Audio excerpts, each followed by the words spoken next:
सो ये कहानी है एक छोटे से बच्चे, 10-1 साल का एक बच्चा था। एक एक्सीडेंट में क्या हुआ ना, थैंक यू, थोड़ा आवाज कर रहा है बीच में ना, बैकग्राउंड म्यूजिक आ रहा है। सो बेटा पहले ही बहुत अलग अलग उम्र के बच्चों को सुनाना पड़ रहा है, ऊपर से ऐसी हरकतें मत करो। तो 10 साल का एक छोटा सा बच्चा था, एक बड़ी दर्दनाक एक्सीडेंट में ना उस बेचारे का हाथ कट गया। तो उसका ना लेफ्ट हैंड था ही नहीं, ठीक है जी। तो उस बच्चे का सिर्फ एक राइट हैंड था और लेफ्ट हैंड क्या था, नहीं था। तो उस बेचारे बच्चे का लेफ्ट हैंड था ही नहीं। तो एक दिन एक बड़ी अजीब सी घटना ये हुई कि वो बच्चा बैठ के टीवी देख रहा था। अब जो बड़े बच्चे पीछे बैठे हैं उन्हें तो बिल्कुल अजीब नहीं लग रहा कि बच्चा टीवी देख रहा है, इसमें क्या बड़ी बात है। लेकिन इन बच्चों को अजीब लग रहा है, क्योंकि आजकल के बच्चे टीवी कहां देखते हैं, ये मोबाइल देखते हैं, है ना।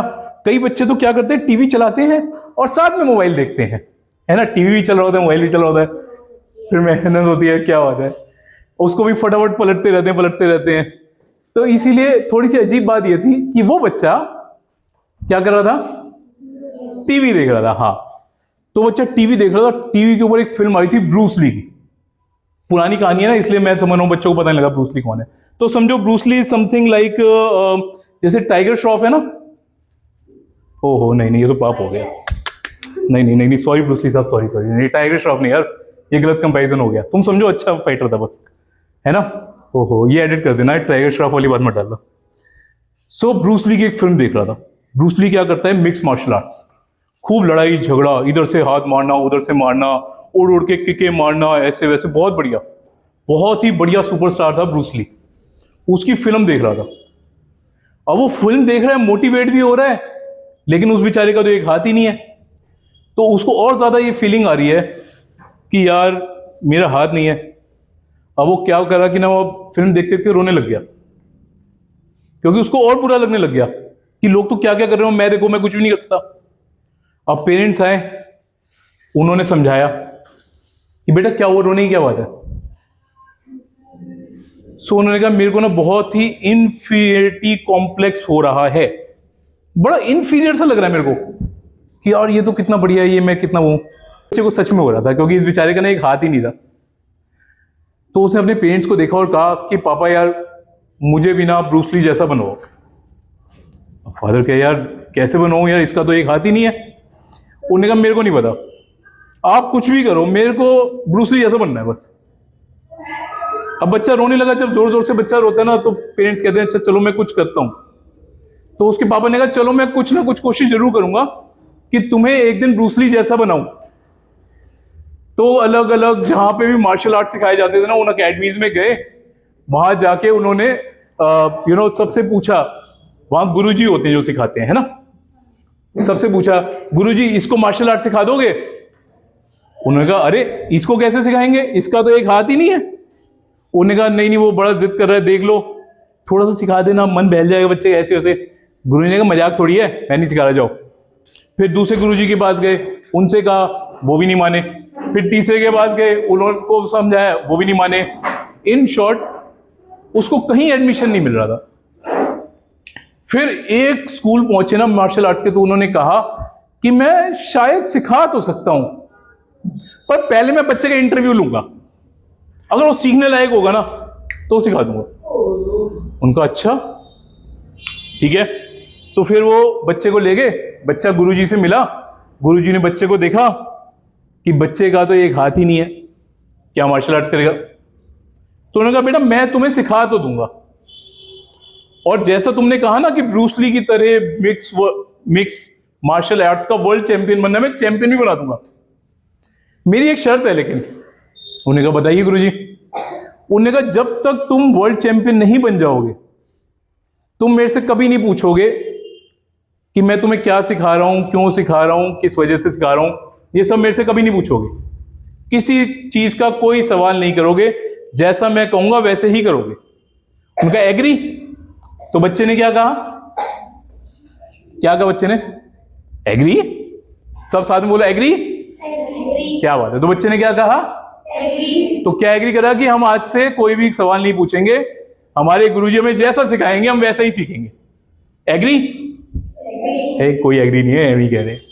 मैडम एक दिन होमवर्क देती, अगले दिन करके ही नहीं आते। है ना। चलो छोड़ो, कहानी पे वापस आते हैं, भटकते नहीं है। तो क्या हुआ, बच्चे ने कहा ठीक है। तो गुरुजी ने कहा कि चलो आज पहले दिन एक सिंपल स्टेप से शुरू करते हैं। तो सिंपल सा बड़ा मुश्किल स्टेप उन्होंने बताया, क्योंकि उस बेचारे का ये वाला हाथ था नहीं ना। तो उन्होंने कहा इस वाले हाथ से ना ऐसे पंच मारना है। अब मुश्किल क्या है इसमें, मुश्किल ये है कि जब इससे पंच मारेंगे ना तो इस वाले पैर से किक भी करना है। ये बड़ा मुश्किल स्टेप करना है। बच्चे कहा ठीक है सर, आप कह रहे हो तो करता हूं। उन्होंने करना शुरू किया। वो रोज सुबह आए, इस स्टेप की प्रैक्टिस करे, और वो रोज सोचे आज तो गुरुजी कुछ नया सिखाएंगे। गुरुजी कुछ नया सिखा ही नहीं रहे। वो सुबह बुलाते हैं, कहते चलो स्टेप प्रैक्टिस करना शुरू करो। वो स्टेप की प्रैक्टिस करता रहता है, दिन खत्म हो जाता है, अगले दिन फिर आते हैं, फिर वही स्टेप की प्रैक्टिस करता है, अगले दिन फिर आते हैं, फिर वही करता है। 2 महीने, 3 महीने, 6 महीने, साल हो गया, गुरुजी कोई नया स्टेप ही नहीं सिखा रहे। वो कह रहा है गुरुजी और कुछ सिखाओगे? उन्होंने कहा तुम क्वेश्चन पूछना चाहते हो मेरे से? उन्होंने कहा नहीं क्वेश्चन तो नहीं पूछूंगा, आपने मना किया था। तो फिर क्या करें? फिर बेटा प्रैक्टिस करो यही वाला स्टेप। और वो रोज सुबह आए, यही स्टेप करे। ऐसे 2 साल, 3 साल, 4 साल, 5 साल हो गए। उसके बाद के आए हुए स्टूडेंट्स इतने सारे स्टेप सीख के चले भी गए। वो रोज सुबह उठता है, एक ही स्टेप की प्रैक्टिस करता है, राइट हैंड से मुक्का मारता है, लेफ्ट हैंड से पैर मारता है। रोज सुबह यही करता है और कुछ हो ही नहीं रहा। लगे बड़े वही चले जा रहे हैं। 4 साल 5 साल हो गए। फिर एक दिन आया जब world championship of mix martial arts उसी शहर में होनी, जिस शहर में गुरुजी का आश्रम। तो गुरुजी उस बच्चे के पास गए और कहा कि मैं अपने इंस्टीट्यूट से इस बार किसी को भी इस चैंपियनशिप में नहीं भेज रहा, लेकिन अगर तुम्हें लगता है कि तुम्हारी जिंदगी का यही मकसद है कि एक दिन ब्रूस ली की तरह वर्ल्ड चैंपियन बनना है, तो तुम्हें भेज देता हूं। अब बच्चा गुरुजी की तरफ देखे और कहे कि गुरुजी मेरे को तो एक ही स्टेप आता है, मैं कैसे वर्ल्ड चैंपियनशिप में पार्ट ले सकता हूं? तो गुरुजी ने कहा वो मेरा काम है, तुम बताओ तुमने लेना है या नहीं लेना। जिंदगी का लक्ष्य हासिल करने का एक मुकाबला, वो एक मौका आ चुका है, तुमने वो मौका भुनाना है या नहीं भुनाना। उन्होंने कहा हाँ गुरुजी करेंगे पार्टिसिपेट। कहा ठीक है। तो भाई साहब चैंपियनशिप के फॉर्म्स निकल गए, भर दिए गए, बड़े बड़े होर्डिंग्स लग गए शहरों में, टीवी पे ऐड आने लग गई कि एक बढ़िया सी चैंपियनशिप होने वाली है। राउंड ऑफ 16 यानी 16 लगातार फाइट जीतने के बाद कोई एक व्यक्ति फाइनली मिक्स मार्शल आर्ट्स का नया वर्ल्ड चैंपियन बन सकता है, ब्रूस ली की जगह ले सकता है। आप सब देखने के लिए बेताब है। ऐसा बड़े बड़ी जगह पे साइन बोर्ड्स लगने लगे। उसमें एक बड़े हैरानी की बात थी कि क्वालिफाइड राउंड के अंदर एक लड़के का नाम था जिसका एक हाथ ही नहीं था। लोगों ने कहा यार ये भी मजाक करते हैं, कहां वर्ल्ड चैंपियनशिप, कहां एक लड़का जिसका एक हाथ ही नहीं है। पहला मुकाबला शुरू हुआ, लड़का पहुंच गया, देखा बेल भी बज गई पहले मुकाबले की। लड़का पहुंच गया, उन्होंने कहा चलो देखे फिर आज क्या होने वाला है।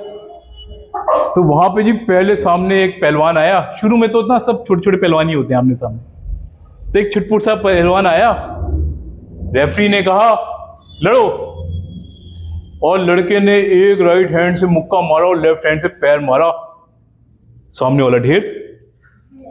लड़का बड़ा हैरान, अरे ये कैसे हो गया। खैर जी अचानक क्या हुआ, रातों रात पूरे शहर में सनसनी मच गई।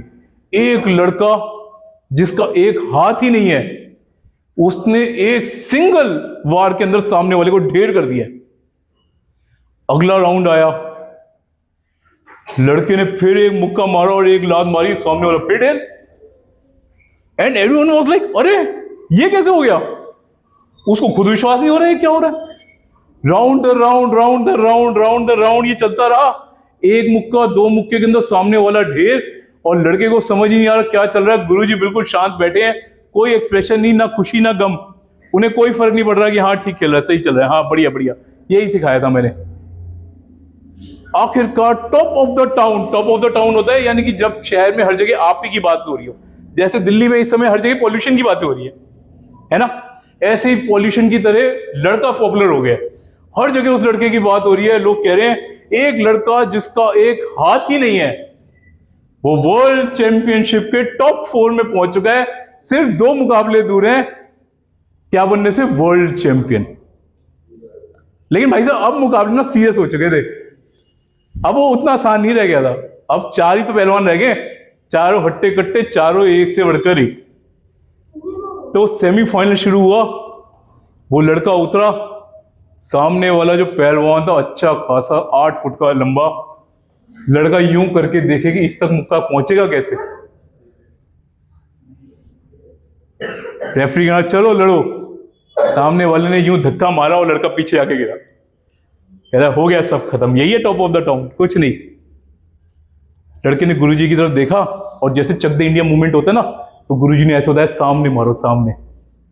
लड़का उठा, उसने 1 2 3 मुक्के लगातार मारे और सामने वाला पहलवान ढेर हो गया। भाई साहब सारे शहर में एक ही नाम कि भाई साहब ये लड़का तो जीत गया, ये तो वो है, इज द नेक्स्ट सुपरस्टार, ये विराट कोहली है ना। हर बंदा उसकी तारीफें कर रहा है। एक हाथ का लड़का और 8 फुट के पहलवान को ढेर कर दिया सामने। अब आया फाइनल्स का दिन और लड़के को एक चीज की बड़ी एक्साइटमेंट, वो कह रहा है आज बस फाइनल जीतते ही ना, पहला काम पता है क्या करना है, गुरुजी से पूछना है ये हुआ कैसे, आपने मेरे को ऐसे कैसे सिखाया। अभी तक तो गुरुजी ने मना कर रखा था मेरे से मत पूछना। अब उसको इतनी एक्साइटमेंट हो रही है कि पहले मैं गुरुजी से पूछना चाहता हूं कि ये हो कैसे रहा है, कैसे मैं नंबर 1 बनता जा रहा हूं, कैसे मैं जहां जाता हूं लोग मेरे को पहचानते हैं और कहते हैं अरे ये वही एक हाथ वाला लड़का है जो आज वर्ल्ड चैंपियन बनने ही वाला है। ये पहला ऐसा मौका होगा जो सामने हट्टा खट्टा पहलवान खड़ा है और प्रेशर उसी के ऊपर है कि भाई हरा दियो इसको, वरना हो गया हमारा तो काम है। सब क्या कहेंगे, एक छोटे से लड़के ने इतने बड़े पहलवान को हरा दिया। इसलिए वो पहलवान पहले ही तैयार था। उन्होंने कहा आज तो ना साम दान दंड भेद जो भी करना पड़े, चीटिंग करनी पड़े तो चीटिंग, जोर लगाना पड़े तो जोर, जो भी करना पड़े, इस लड़के को तो जीतने नहीं देना। उन्होंने कहा ठीक है जी। तो कंपटीशन शुरू हुआ। इससे पहले रेफरी किया था ना लड़ो, उसने एक मुक्का तो मार ही दिया। रेफरी ने बाद में बोला उसने पहले ही मार दिया और लड़का पीछे जाके गिरा। इससे पहले कि लड़का उठता ना, पहलवान गया, उसने 2 और लगा दिए। फिर बड़ी मुश्किल से लड़का उठा, खड़ा हुआ, किसी तरीके से लड़ने पहुंचा, तो उसने उसको यूं पकड़ा और फिर जोर से दे मारा। लड़के की इस तरफ की हड्डियां ही टूट गई सारी। अब उठे तो उठे कैसे, एक हाथ है नहीं, एक पैर की हड्डियां टूट गई है। अब बच्चा क्या है, एक हाथ और एक पैर, उन्हीं से मारना था बस, सब टूट चुका है। बड़ी हिम्मत करके, जैसे मैंने अभी कहा ना, बॉक्सिंग के अंदर ना कोई तब नहीं हारता जब वो गिर जाता है, वो तब हारता है जब वो उठने से मना कर देता है। उन्होंने कहा हाँ जी लड़ोगे। अब क्या लड़े, एक हाथ है नहीं, एक पैर टूट चुका है, एक तरफ की हड्डियां टूट चुकी हैं, मुंह से खून बह रहा है, कैसे उठे और कैसे लड़े। गुरुजी सामने से देख रहे हैं और गुरुजी के चेहरे पे आज भी वही एक्सप्रेशन है, ना खुशी ना गम। उठेगा तो अपने लिए उठेगा, नहीं उठेगा तो अपने लिए नहीं उठेगा। सिर्फ उनके भाव ये कह रहे हैं तेरा ही सपना है, तूने करना है तो मुझे क्या, मैं कल दूसरे शिष्य को दे दूंगा चांस। बड़ी मेहनत से अपनी सारी शक्ति इकट्ठी करके लड़का उठा, उठ के पहलवान तक पहुंचा और पहलवान ने मुंह पे एक और जोरदार दे मारा, कुछ दांत भी निकल के गिर गए। अब कैसे उठे, अब एक हाथ तो पहले से ही नहीं था, एक पैर और टूट चुका है, मुंह में दांत भी नहीं बचे, मुंह से खून बह रहा है, पसलियां टूट चुकी हैं, हिम्मत जवाब दे चुकी है कि भाई अब उठना नहीं है। बस फिर अचानक कान में ना उन सब गुरुओं की बातें गूंजने लगी जिन्होंने कहा था कि तुमसे नहीं होगा। एक लड़का जिसका हाथ टूटा हुआ है वो थोड़ी मिक्स मार्शल आर्ट कर सकता है, नहीं उठा जाएगा।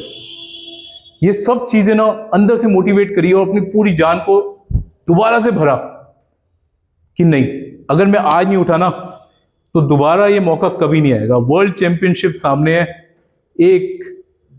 एक आखिरी पड़ाव रह गया है, इसको हराते ही गुरुजी से पूछना है कि ये हो भी सकता था क्या जो आज होने की उम्मीद बन रही है।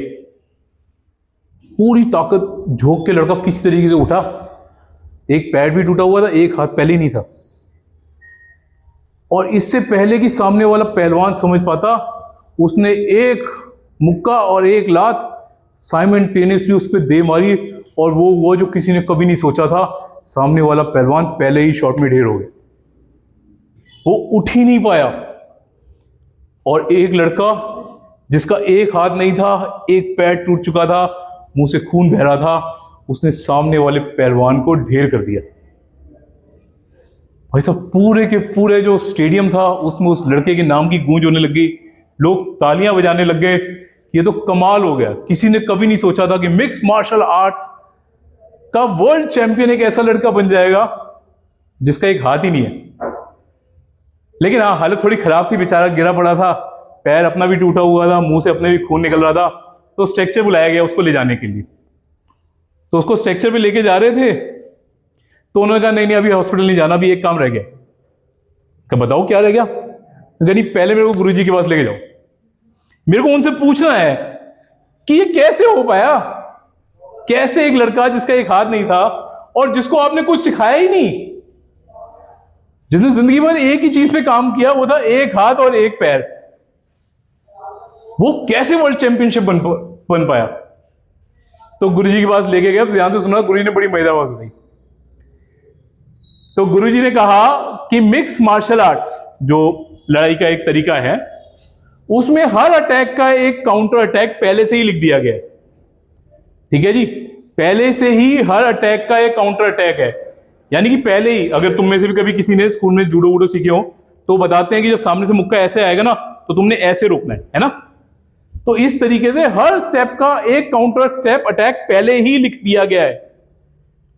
तो उन्होंने कहा इसका मतलब इस स्टेप का जो तो आपने मेरे को सिखाया कि एक हाथ और एक पैर एक साथ चलाओ, इसका कोई काउंटर अटैक नहीं है, तभी तो कोई समझ नहीं पाया और मैं जीत गया। उन्होंने कहा नहीं, इसका एक काउंटर अटैक है। उनका क्या है इसका काउंटर अटैक? कह रहे इसका एक ही काउंटर अटैक है कि इससे पहले कि तुम्हारा मुक्का उस तक पहुंचे, तुम्हें सामने वाले के उल्टे हाथ पे अटैक करना चाहिए। समझे मतलब? इसका मतलब अगर सामने वाला तुम्हारा उल्टा हाथ पकड़ ले तो वो इस स्टेप को रोक सकता है, लेकिन रुको, इस लड़के का तो उल्टा हाथ है ही नहीं, तो प्रैक्टिकली इसका कोई काउंटर अटैक नहीं था। राइट? लाइफ में हम अक्सर ये सोचते हैं हमारे पास ये नहीं है, हमारे पास वो नहीं है, हम ये नहीं कर सकते, हम वो नहीं कर सकते, लेकिन याद रखो जो है ना वो कईयों के पास नहीं है, और वही वो चीज है जो आपको अजय बनाती है, बाकियों से सुपीरियर बनाती है। तो अपनी स्ट्रेंथ्स पे काम करो, वीकनेसेस को थोड़ा सा इग्नोर मारो, तो देखो जब तुम अपना बेस्ट दोगे ना तो देखना लोग तुम्हारी तारीफ करेंगे and you would be a world champion. Thank you very much. यही छोटी सी कहानी थी।